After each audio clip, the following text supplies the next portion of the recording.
दोस्तों, कहा जाता है कि अगर हौसला हो तो रुकावटों से नहीं डरना चाहिए। और जब बात होती है बड़ी बड़ी नामी कंपनीज को कटघरे में खड़ा करने की, तो ज्यादातर लोग इससे दूर रहना ही पसंद करेंगे। लेकिन कुछ होते हैं जो हिम्मत दिखाकर कानून की मदद से इन कंपनीज के खिलाफ लड़ते हैं और अंत में जीत भी हासिल करते हैं। और आज मैं आपको ऐसे ही कुछ केसेस के बारे में बताने वाला हूँ। Stella Liebeck versus McDonald's. Stella Liebeck और मैकडॉनल्ड्स के केस को दुनिया के सबसे प्रसिद्ध केसों में गिना जाता है। इस कहानी की शुरुआत सन 1992 में हुई। न्यू मैक्सिको की रहने वाली 79 वर्षीय महिला अपनी गाड़ी में बैठकर मैकडॉनल्ड्स में कॉफी लेने पहुंची और उस कॉफी को वो ड्राइव करते हुए पीना चाहती थी। बदकिस्मती से स्टेला की पुरानी कार में गिलास रखने की जगह यानी कि कप होल्डर नहीं था और वहीं दूसरी सीट पर उसका पोता वहां बैठा हुआ था, जिस वजह से स्टेला ने अपने पैरों के बीच उस कॉफी के गिलास को रख लिया। और जब उन्होंने पैरों के बीच रखे कप को हाथ से खोला तो गाड़ी के झटके की वजह से गिलास की कॉफी स्टेला के पैरों पर जा गिरी। इसका परिणाम ये हुआ कि स्टेला 3rd डिग्री तक जल गई। 8 दिनों तक हॉस्पिटल में उनको रखा गया। 3 हफ्ते तक डॉक्टर्स की निगरानी में रहने के बाद स्टेला का कुल $10,500 का खर्चा इस इलाज पर आया। लेकिन मैकडॉनल्ड्स ने इस खर्चे को भरने से मना कर दिया। मैकडॉनल्ड्स ने कहा कि वो इस खर्चे में सिर्फ $800 की ही सहायता कर सकते हैं। और तभी स्टेला ने अदालत का दरवाजा खटखटाया। 1994 में स्टेला के वकीलों ने अदालत में ये सिद्ध कर दिया कि मैकडॉनल्ड्स की कॉफी से किसी इंसान की त्वचा 3rd डिग्री तक जल सकती है। इसके बदले में मैकडी ने कहा कि उनके ग्राहक उनकी कॉफी लेते ही तुरंत नहीं पीते, इसलिए उनको ज्यादा गर्म कॉफी बनानी पड़ती है। इसके बाद स्टेला के वकील ऐसे 700 लोगों को ढूंढ लाए जिन्होंने मैकडी की कॉफी को बहुत ज्यादा गर्म माना और उसकी शिकायत भी करी, जिस वजह से स्टेला ये केस जीत गई। पहले तो कोर्ट ने महिला को $2.9 मिलियन का मुआवजा देने की बात कही, लेकिन मैकडी ने इस डिसीजन को गलत ठहरा दिया, जिसके बाद फाइनली स्टेला को मैकडी की तरफ से $6,40,000 मुआवजे के तौर पर दिए गए। बेटी बुलक वर्सेस फिलिप मॉरिस। दोस्तों, आज ये हर कोई जानता है कि धूम्रपान करना सेहत के लिए जानलेवा हो सकता है, लेकिन हमेशा से ऐसा नहीं था। और बेटी बुलक की कहानी ने सच में दुनिया की आंखें खोलने का काम किया।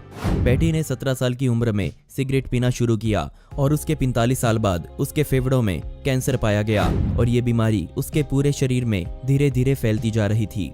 इसके बाद बेटी ने अपनी बीमारी का मुआवजा उस सिगरेट बनाने वाली कंपनी से लेने का सोचा जिसे वो हर रोज पिया करती थी। जी हाँ, उसकी पसंदीदा सिगरेट थी मार्लबोरो। बेटी ने 2001 में फिलिप मॉरिस के खिलाफ एक केस फाइल किया, जिसमें बेटी ने कहा कि ये कंपनी फ्रॉड है और सही तरीके से सिगरेट नहीं बनाती। जिसके बाद फिलिप के वकीलों ने कहा कि हर किसी को सिगरेट पीने के नुकसान का पता होता है, तो बेटी को कैसे 45 सालों तक इसके नुकसान का पता नहीं चला। जिसके बाद बेटी ने कहा कि उनकी सिगरेट की एड्स और सिगरेट की डब्बी की पैकिंग की वजह से उनका ध्यान भटका। असल में पहले सिगरेट्स की एड्स को ऐसे दिखाया जाता था जैसे कि ये कोई फैशन हो, और जब बेटी ने सिगरेट पीना शुरू किया तब डब्बी पर यह कहीं नहीं लिखा होता था कि सिगरेट पीना सेहत के लिए हानिकारक है। जिसके बाद कोर्ट ने $7 लाख का मुआवजा बेटी को देने का फरमान जारी कर दिया। उसे ये पैसा तो मिल गया, लेकिन बेटी के वकील ने फिर से मिले हुए पैसों पर सवाल उठा दिया। जिसके बाद कोर्ट ने एक रिकॉर्ड तोड़ देने वाला फरमान सुनाया। कोर्ट ने कहा कि बेटी को मुआवजे के लिए $28 बिलियन और दिए जाएंगे, लेकिन इसके बाद जज ने इसे बिलियन की जगह $28 मिलियन कर दिया। फरवरी 2003 में बेटी की मौत कैंसर की वजह से हो गई, जिसके बाद उसकी बेटी ने अपनी मां की जगह ये केस लड़ा, क्योंकि सुनवाई अभी भी चालू ही थी। इसके बाद सिगरेट्स के लिए कई तरह के कानून बनाए गए। कोर्ट ने कहा कि सिगरेट बनाने वाली कंपनी से कभी भी कोई ये पूछे कि क्या इससे कैंसर हो सकता है, तो कंपनी को ये सिद्ध करना होगा कि इससे कैंसर नहीं हो सकता। अब कैसे नहीं हो सकता, ये तो कंपनी ही बताएगी। इसके अलावा सिगरेट की डब्बी पर साफ अक्षरों में ये भी लिखा होना चाहिए, जो हम आज आमतौर पर देखते हैं, धूम्रपान सेहत के लिए हानिकारक है। और फाइनली इस केस को अगस्त 2008 में बंद कर दिया गया। राफ्स वर्सेस गूगल। आज के समय में हर कोई जानता है कि गूगल कितनी बड़ी कंपनी है और यह माना जाता है कि कोई भी इस कंपनी के खिलाफ कोर्ट में खड़ा नहीं हो सकता। बात सही भी है, क्योंकि किसी छोटी मोटी कंपनी की बात तो अदालत सुनने से भी इनकार कर देगी। लेकिन इतिहास में कुछ अलग हुआ। सन 2005 में एक कंपनी जो लोगों को सस्ते भाव में सर्विस दिलाने का काम करती थी, उसने गूगल के खिलाफ कोर्ट में केस फाइल किया। एडम और शियोबेन रेफ्स, जो कि बर्कशायर इंग्लैंड के रहने वाले हैं, उन्होंने 2005 में इस कंपनी को खोला। इस कंपनी का काम था लोगों तक सस्ते भाव में सामान पहुंचाना।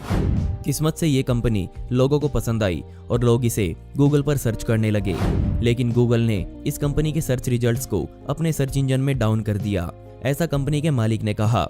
वहीं याहू और बिंग जैसे सर्च इंजन ने इस सर्विस को खुलकर दिखाया। 2008 में इस कंपनी को एक बढ़िया आईटी कंपनी होने का खिताब दिया गया। इसके बाद ये लाजमी था कि लोग इसे अब ज्यादा सर्च करेंगे, लेकिन गूगल के सर्च इंजन में अभी भी ये सर्विस नीचे ही आ रही थी। इसके बाद कंपनी ने गूगल से इसका जवाब मांगा, लेकिन उनको कोई जवाब नहीं दिया गया। राफ्स ने कहा कि गूगल को डर है कि अगर वो उनको सर्च रिजल्ट्स में दिखाना शुरू कर देंगे तो गूगल के खुद के प्रोडक्ट्स की सेल बहुत कम हो जाएगी। 2009 में राफ्स ने सर्च रिजल्ट्स में सबसे ऊपरी जगह हासिल कर ली, लेकिन यहाँ तक आते आते राफ्स ने इस बात को कोर्ट में ले जाने का निर्णय किया। गूगल के खिलाफ एंटी मोनोपोली लॉज के तहत दावा पेश किया गया।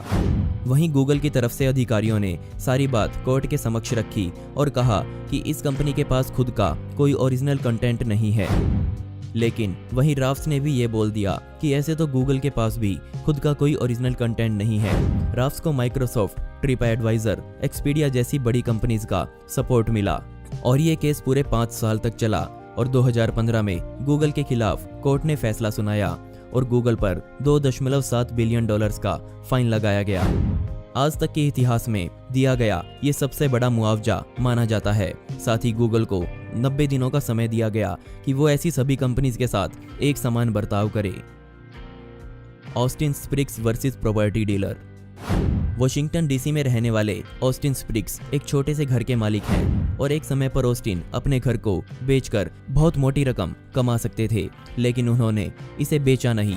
उन्होंने इस घर को 1980 में खरीदा था और सन 2000 में जब मार्केट में आसमान छूने वाली बिल्डिंग्स बननी शुरू हुई तो उन्होंने इस घर को बेचने से मना कर दिया। प्रॉपर्टी डीलर्स ने हर घर के मालिक को बहुत सारा पैसा दिया, जिससे वो अपने घर को बेचकर वहां से चले गए।